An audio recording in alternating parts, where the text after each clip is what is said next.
Hello every one, നമ്മൾ ഇന്ന് discuss ചെയ്യാൻ പോകുന്നത് C# പ്രോഗ്രാമിംഗ് ലാംഗ്വേജിൻ്റെ ഹിസ്റ്ററിയാണ്. C# എന്ന് പറയുന്നത് വളരെ പോപ്പുലർ ആയിട്ടുള്ളൊരു മോഡേൺ പ്രോഗ്രാമിംഗ് ലാംഗ്വേജ് ആണ്. അപ്പോൾ നമുക്കറിയണം ഈ C# എന്ന് തൊട്ടാണ് സ്റ്റാർട്ടായത്, ഏതൊക്കെ വേർഷൻസാണ് റിലീസായത്, എന്തൊക്കെ ഫീച്ചേഴ്സാണ് ഇൻക്ലൂഡ് ചെയ്തിട്ടുള്ളത് എന്നുള്ള കാര്യങ്ങളൊക്കെ നമുക്ക് ഇന്നത്തെ വീഡിയോയിൽ ഡിസ്കസ് ചെയ്യാം. ആദ്യം തന്നെ ഈ C# എന്നുള്ള ഈ ഒരു വേർഡിന് നമ്മൾ പ്രൊനൗൺസ് ചെയ്യുന്നത് C# എന്നാണ്. ഇതൊരു ഒബ്ജക്റ്റ് ഓറിയൻറ്റഡ് പ്രോഗ്രാമിംഗ് ലാംഗ്വേജ് ആണ്. ഇത് പ്രൊവൈഡ് ചെയ്തത് ആരാണ്? മൈക്രോസോഫ്റ്റ് ആണ്. മാത്രമല്ല റൺ ചെയ്യുന്നത് .NET ഫ്രെയിം വർക്കിലുമാണ്. ഇത് നമ്മൾ ഇൻട്രൊഡക്ഷനകത്തൊക്കെ ഡീറ്റെയിൽ ആയിട്ട് പറഞ്ഞ പോയിന്റുകളാണ്. അപ്പോൾ ഈ ഒരു C# പ്രോഗ്രാമിംഗ് ലാംഗ്വേജിൻ്റെ ഒരു ഫൗണ്ടർ ഉണ്ടായിരിക്കുമല്ലോ. അപ്പോൾ ഇങ്ങനെ ഒരു കോൺസെപ്റ്റ് ഫസ്റ്റ് ഇൻട്രൊഡ്യൂസ് ചെയ്തൊരു വ്യക്തി, അദ്ദേഹമാണ് ആൻഡേഴ്സ് ഹെജൽസ്ബർഗ് എന്ന് പറയുന്ന ഒരു ആളാണ് ഇതിൻ്റെ ഫൗണ്ടർ എന്ന് പറയപ്പെടുന്നത്. അങ്ങനെ നമ്മൾ പറയാൻ കാരണം ഇത് ഓൾറെഡി C++നും ജാവയെന്നൊക്കെ മോട്ടിവേറ്റ് ആയിട്ട് കൊണ്ടുവന്നിട്ടുള്ള ഒരു പ്രോഗ്രാമിംഗ് ലാംഗ്വേജ് ആണ്. അതുകൊണ്ട് തന്നെ ഇതിൻ്റെ ഫൗണ്ടർ ആരാണ്? ആൻഡേഴ്സ് ഹെജൽസ്ബർഗ് ആണ്. ഇത് മെയിനായിട്ട് C++ൻ്റെയും ജാവൻ്റെയൊക്കെ ബേസിൽ ഡെവലപ്പ് ചെയ്ത് കൊണ്ടുവന്നിട്ടുള്ള ഒരു പ്രോഗ്രാമിംഗ് ലാംഗ്വേജ് ആണെങ്കിൽ കൂടി ഇത് ഇത്രയും പോപ്പുലർ ആവാനും മോഡേൺ ആയിട്ട് യൂസ് ചെയ്യാനുള്ള കാരണം ഇതിനകത്ത് ഒരുപാട് അഡീഷണൽ എക്സ്റ്റൻഷൻസ് യൂസ് ചെയ്തിട്ടുണ്ട്. അതിലൂടെ നമുക്ക് കോമ്പണൻ്റ് ഓറിയൻറ്റഡ് ആയിട്ടുള്ള പ്രോഗ്രാമിംഗ് അപ്രോച്ച് മാക്സിമം എഫക്റ്റീവായിട്ട് തന്നെ പെർഫോം ചെയ്യാൻ കഴിയുന്നുണ്ട്.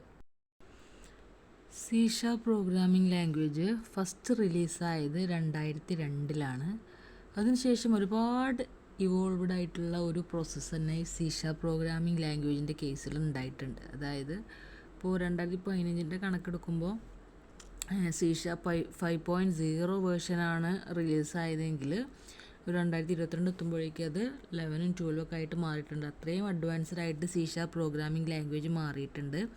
ഇതിനകത്ത് ഫസ്റ്റ് ഇൻട്രൊഡ്യൂസ് ചെയ്തത് C# 1.0 ആയിരുന്നു. അത് .NET ഫ്രെയിം വർക്ക് തന്നെയാണ് ഇൻട്രൊഡ്യൂസ് ചെയ്തത്.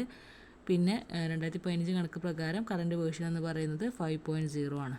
ഓക്കെ, ഇനി നമുക്ക് C#ൻ്റെ വേർഷൻ ഹിസ്റ്ററി ഒന്ന് നോക്കാം. അതായത് ഓരോ വേർഷൻ, അതിനകത്ത് റിലീസായപ്പോൾ ഉണ്ടായിരുന്ന ഫീച്ചേഴ്സ്, പിന്നെ ഇയർ ഓഫ് റിലീസൊക്കെ നമുക്കൊന്ന് നോക്കാം. ആദ്യം തന്നെ C# 1.0 അതായിരുന്നു ഫസ്റ്റ് റിലീസ്. അതിനകത്ത് ബേസിക് ഫീച്ചേഴ്സാണ് ഇൻക്ലൂഡ് ചെയ്തിരുന്നത്. അത് 2002 റിലീസായത്.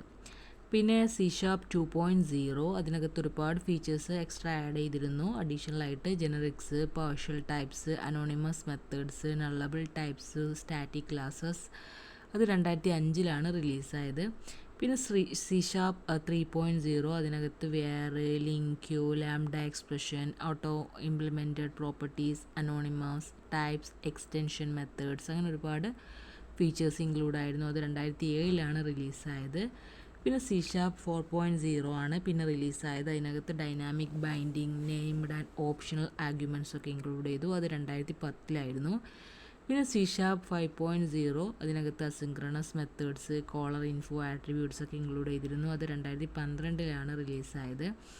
പിന്നെ C# 6.0 അതിനകത്ത് auto property, initializer, null propagating operator, exception filters, അതുപോലെ തന്നെ സ്റ്റാറ്റിക് മെമ്പേഴ്സൊക്കെ ഇൻക്ലൂഡ് ആയിരുന്നു. അത് 2015 റിലീസായത്. ഇപ്പോൾ ഇനിയും ഒരുപാട് വേർഷൻസ് റിലീസായിട്ടുണ്ട്. ഇപ്പോൾ 2022, 2023, 2024 11, 12 ആയിട്ടുണ്ട് വേർഷൻ കേട്ടോ. അപ്പോൾ നമുക്ക് ബേസിക്കായിട്ടുള്ള കുറച്ച് ഫീച്ചേഴ്സ് ഇൻക്ലൂഡ് ചെയ്തതാണ് നമ്മളിവിടെ ഡിസ്കസ് ചെയ്തത്. അപ്പോൾ എല്ലാവർക്കും C# ഒരു ഹിസ്റ്ററിയെക്കുറിച്ച് ഒരു ഐഡിയ കിട്ടിയിട്ടുണ്ടാവും. C# പ്രൊനൗൺസ് ചെയ്യുന്നത് എങ്ങനെയാണ്?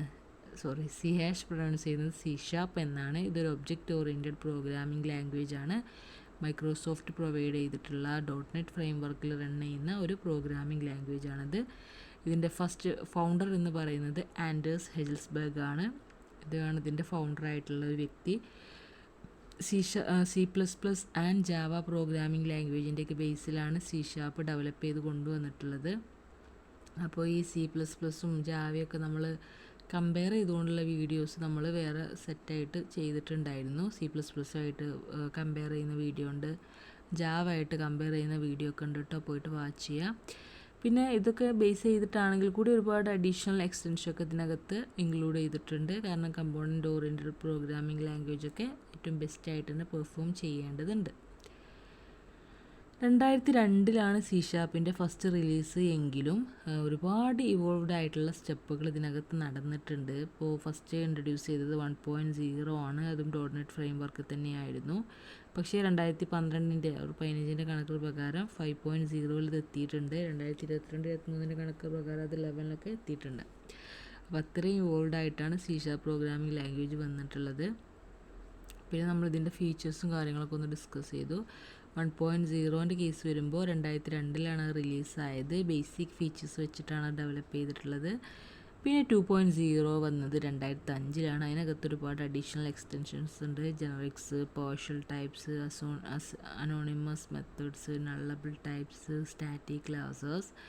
പിന്നെ 3.0ൻ്റെ കേസ് വന്നപ്പോൾ വേറെ, LINQ, lambda expression, auto implemented properties, anonymous types, extension methods ഒക്കെ ഇൻക്ലൂഡ് ചെയ്തിട്ടുണ്ട്. അത് 2007 റിലീസായത്. 4.0ൻ്റെ കേസ് വരുമ്പോൾ dynamic binding, named, optional arguments ഒക്കെ ഇൻക്ലൂഡ് ചെയ്തിട്ട് 2010 റിലീസായി. പിന്നെ 5.0 അതിനകത്ത് അസിങ്ക്രണസ് മെത്തേഡ്സും കോളർ ഇൻഫോ ആട്രിബ്യൂട്ട്സ് ഒക്കെ ഇൻക്ലൂഡ് ചെയ്തുകൊണ്ട് 2012 റിലീസായത്.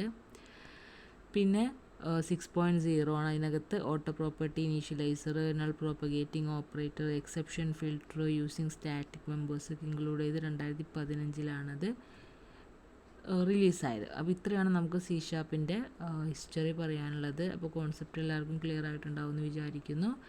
Okay, thank you.